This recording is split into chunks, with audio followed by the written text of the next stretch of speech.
तो चौथे चरण में जिन सीटों पर मतदान होना है उन सभी सीटों पर हमारे संवाददाता पूरे दिन भर मौजूद रहेंगे और हर जरूरी जानकारी आपको सबसे पहले देते रहेंगे।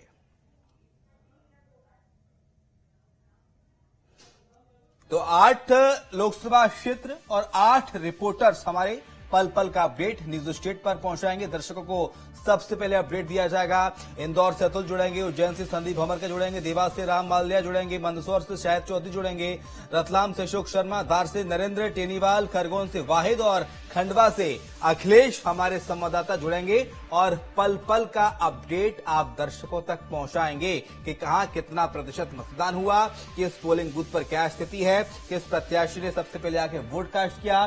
जो हाई प्रोफाइल प्रत्याशी हैं उनके बारे में भी सबसे पहले हम दर्शकों को जानकारी देंगे। तो 8 सीट पर हमारे 8 रिपोर्टर्स तैनात हैं जो पल पल का अपडेट न्यूज स्टेट पर पहुंचाते रहेंगे। तो कहीं जाइएगा मत, न्यूज स्टेट पर मेगा कवरेज आज दिन भर चलने वाली है इन 8 लोकसभा क्षेत्रों को लेके। किस क्षेत्र में क्या समीकरण है, क्या भूमिका बनती नजर आ रही है, कौन प्रत्याशी आगे जाता नजर आ रहा है, इसके अलावा आपको बताएंगे कि मुद्दे क्या क्या हैं, कौन कौन सी सीट पर कौन कौन से मुद्दे लेकर जनता घरों से निकल रही है।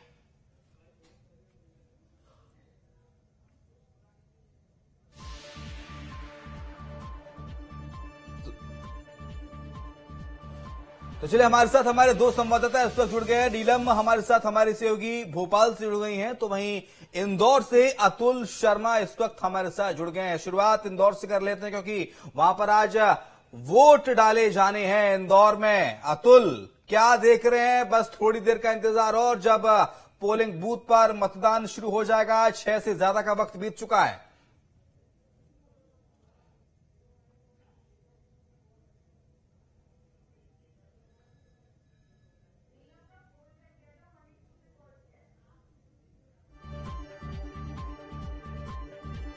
क्या अतुल आपको आवाज आ रही है? लगता है कुछ तकनीकी खामी है। नीलम हमारे साथ हमारी संवाददाता भोपाल से जुड़ी हुई हैं, अपडेट ले लेते हैं नीलम से। नीलम, बस थोड़ी देर का इंतजार और जब सभी 8 लोकसभा क्षेत्रों में वोटिंग शुरू हो जाएगी और शाम 6 बजे मध्य प्रदेश में जो 24 का रण है वो खत्म हो जाएगा।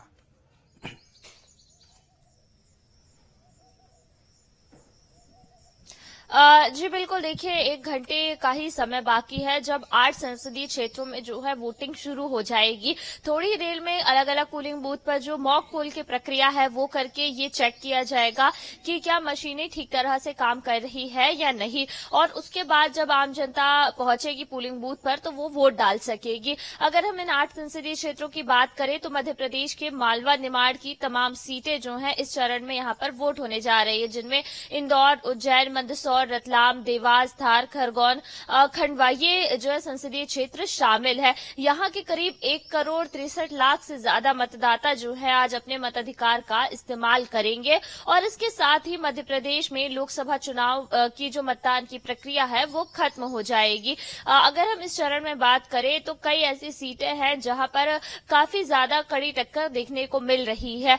धार में और इसके साथ ही साथ रतलाम में ये दोनों ऐसी सीटें हैं जहां पर बीजेपी और कांग्रेस की सीधी टक्कर जो है नजर आ रही है। साथ ही साथ अगर हम बात करें इस चरण की तो ये बात भी खास है कि जो मध्य प्रदेश में आरक्षित सीटें हैं उनमें सबसे ज्यादा आरक्षित सीटों पर इसी चरण में जो है वोट होने जा रहे हैं। जो अनुसूचित जाति वर्ग के लिए सीट आरक्षित है उनमें से 2 सीटों पर आज वोटिंग होने जा रही है और वहीं 3 अनुसूचित जनजाति आरक्षित सीटों पर जो है वोटिंग आज होने जा रही है। तो काफी अहमियत रखता है अगर हम देखें कि जो ट्राइबल बेल्ट आदिवासी बाहुल्य क्षेत्र यहाँ पर वोटिंग जो है जब आज होगी तो किस तरह से जो आदिवासी वर्ग बाहर निकलकर वोट करता है, क्योंकि मध्य प्रदेश की राजनीति में, मध्य प्रदेश की सियासत में इस वर्ग का काफी ज्यादा जो है योगदान है और काफी ज्यादा अहमियत ये वर्ग रखता है।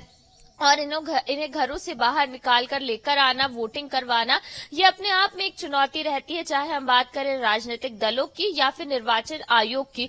और पहले और दूसरे चरण में जब कम वोटिंग हुई थी तो कई ऐसे कदम उठाए थे जिसके बाद तीसरे चरण में जो है एक बेहतर वोट प्रतिशत देखने को मिला था 2019 लोकसभा चुनाव की तुलना में। और निर्वाचन आयोग को उम्मीद है कि आज भी जो है अच्छी खासी वोटिंग होगी। और सबसे ज्यादा चुनौती अगर किसी क्षेत्र में वोटिंग करवाने की है तो वो है इंदौर इंदौर में, क्योंकि इंदौर में 2019 में काफी कम वोटिंग हुई थी, जबकि सबसे ज्यादा वोटर्स अगर देखा जाए तो इसी लोकसभा क्षेत्र में आते हैं। तो ऐसे में देखना होगा कि क्या आज इंदौर के रहवासी, जो कि हर एक क्षेत्र में नंबर 1 रहते हैं, चाहे हम स्वच्छता की बात करें या दूसरे जागरूकता बिल्कुल, और इंदौर में अभियानों की बात मतदाता करें, कितने जागरूक हैं मतदान को लेकर, क्योंकि बस कुछ मिनट का समय रह गया, उसके बाद इंदौर में वोटिंग शुरू हो जाएगी। अपडेट देंगे हमारे सहयोगी अतुल लगातार जुड़ गए हैं इंदौर से हमारे साथ। अतुल, इंदौर में सबसे ज्यादा मतदाता हैं, नीलम बता रही हैं, और सबसे ज्यादा चुनौती इंदौर में ही रहती है वोटिंग को लेकर। 2019 में मतदान प्रतिशत कम था, इस बार कैसे मतदान प्रतिशत बढ़ेगा? देखिए, बिल्कुल अलग अलग तरीके से शिवम कोशिश की जा रही है निर्वाचन आयोग की तरफ से कि आर्थिक राजधानी प्रतिशत बढ़ाया जाए। फिलहाल मतदान केंद्रों पे मॉक पोलिंग शुरू हो चुकी है, 6 बजे का समय मुकम्मल किया गया है और आप में देख सकते हैं, आपको अभी दैनिक प्रदेश की तस्वीरें दिखा रहे हैं शुरुआती दौर की, जिसमें मॉक पोल शुरू हो चुका है और करीब 6 बजे के लगभग जो है शुरू हुआ था और 7 बजे यहाँ पे वोटिंग शुरू हो जाएगी। देखिए, अगर हम इंदौर लोकसभा सीट की बात करें शिवम, तो करीब 8 लोकसभा सीटें यहाँ पे हैं, जिसमें से सभी पर बीजेपी का कब्जा है, यानी एक बड़ा गढ़ जो है बीजेपी का माना जाता है। कुल मतदाताओं की अगर हम बात करें तो लगभग 25 लाख के लगभग यहाँ पे मतदाता हैं। उसमें पुरुष जो मतदाता हैं उनकी जो संख्या है वो 11 लाख से ज्यादा है, और वहीं महिलाओं मतदाताओं की बात करें तो उनकी संख्या भी 12 लाख से ज्यादा हो चुकी है। थर्ड जेंडर लगभग 180 है। कुल मिला के हम ये कह सकते हैं, देखिए जिस तरीके से अगर हम इंदौर लोकसभा की अगर हम बात करें तो शहरी जो क्षेत्र है वो ज्यादा इस लोकसभा क्षेत्र में लगता है। शहरी वोटर्स लगभग 82% शहरों में निवास करते हैं और ग्रामीण अंचल लगभग 17 के लगभग है।